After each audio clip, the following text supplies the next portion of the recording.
आता कॉमेडियन कुणाल कामरावर गुन्हा दाखल झाल्यानंतर खार पोलिसांनी कुणाल कामराला नोटीस बजावली आहे। चौकशी करता हजर राहण्याची कुणाल कामराला नोटीस आहे। माहीम इथल्या घरी ही नोटीस बजावण्यात आलेली आहे। कुणाल कामराच्या घरी कुणी नसल्यानं त्याच्या वडिलांनी ही नोटीस स्वीकारली। कामरा घरी नसल्यानं त्याच्या वडिलांनी ही नोटीस स्वीकारलेली आहे। कुणाल कामरा सध्या पॉंडिचेरीमध्ये असल्याची माहिती मिळते। या सगळ्याविषयी अधिक माहिती घेऊया आपल्या प्रतिनिधी मीनाक्षी म्हात्रे यांच्याकडून। मीनाक्षी, एकीकडे कामराचं या सगळ्या संदर्भात समोर आलेलं स्पष्टीकरण, 4 पानी पोस्ट ज्यामध्ये कामरा म्हणतोय अभिव्यक्ती स्वातंत्र्य हा प्रत्येकाचा अधिकार आहे, मी काहीही चुकीचं केलेलं नाही। दुसरीकडे कामराच्या या कृत्याविरोधात आता तक्रार दाखल केल्यानंतर गुन्हा दाखल झाल्यानंतर कामराला चौकशी करता हजर राहण्याची नोटीस बजावण्यात आली आहे, जी कामराच्या वडिलांनी स्वीकारली आहे। निश्चितच, कारण आपण पाहतोय की कामरा विरोधात अंधेरी इथे हा गुन्हा जो आहे तो दाखल करण्यात आलेला आहे। आपण पाहतोय की सत्ताधाऱ्यांकडून कुणाल कामरावरती कारवाईची मागणी जी आहे ती केली जात असताना दुसरीकडे विरोधकांकडून कुणाल कामराची पाठराखण करत मात्र जी तोडफोड करण्यात आलेली आहे त्याविरुद्धची कारवाईची मागणी देखील केली जात आहे। दुसरीकडे आपण पाहतोय की आता कॉमेडियन कुणाल कामराला गुन्हा दाखल झाल्यानंतर खार पोलिसांनी नोटीस बजावलेली आहे। चौकशीसाठी हजर राहण्यासाठी कुणाल कामराला त्याच्या माहीम इथल्या घरी नोटीस बजावण्यात आलेली आहे।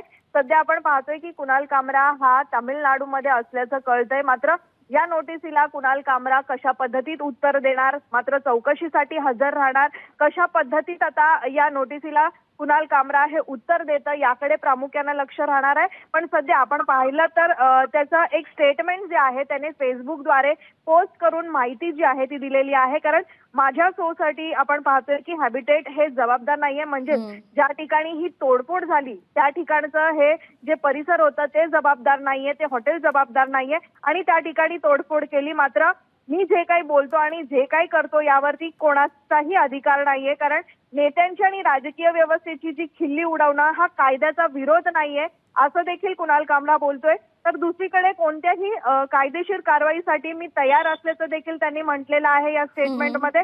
सोबतच ज्या पद्धतीत पोलीस आणि न्यायालय यांना सहकार्य करत आहे, पण ज्यांनी स्टुडिओची तोडफोड केली, जे हॅबिटेटमध्ये पूर्वसूचना न देता घुसले आणि हातोड्यांनी जागा फोडली, त्यांच्या विरोधात निपक्ष समान कायदा लागू होणार का असा थेट सवाल जो आहे तो आता सरकारला कुणाल कामराने यामध्ये विचारलेला आहे। त्यामुळे पुढील जे शो असतील त्यासाठी एल्फिन्स्टन पूल किंवा मग मुंबईतील इतर कोणत्याही इमारतीचं निवड जे आहे ते मी करणार आणि ती पाडण्याची आवश्यकता आहे, त्यासाठी मी अशा पद्धतीचा शो जो आहे तो त्या ठिकाणी घेणार असल्याचा त्यांनी उल्लेख केलेला आहे। त्यामुळे आता ह्या सगळ्या बाबींनंतर कुणाल कामराने ज्या पद्धतीत त्याचं आता हे म्हणणं पोस्टद्वारे मांडलेलं आहे, त्यानंतर आता पोलिसांच्या या नोटीसीनंतर कुणाल कामरा कशा पद्धतीत उत्तर देतो, चौकशीला हजर राहतो का, मग त्याच्यावरती कशा पद्धतीत कारवाई केली जाते आता ह्याकडे सगळ्यांचं लक्ष आहे। निश्चित मीनाक्षी, तुर्तास धन्यवाद तुम्ही दिलेल्या सविस्तर माहिती करता।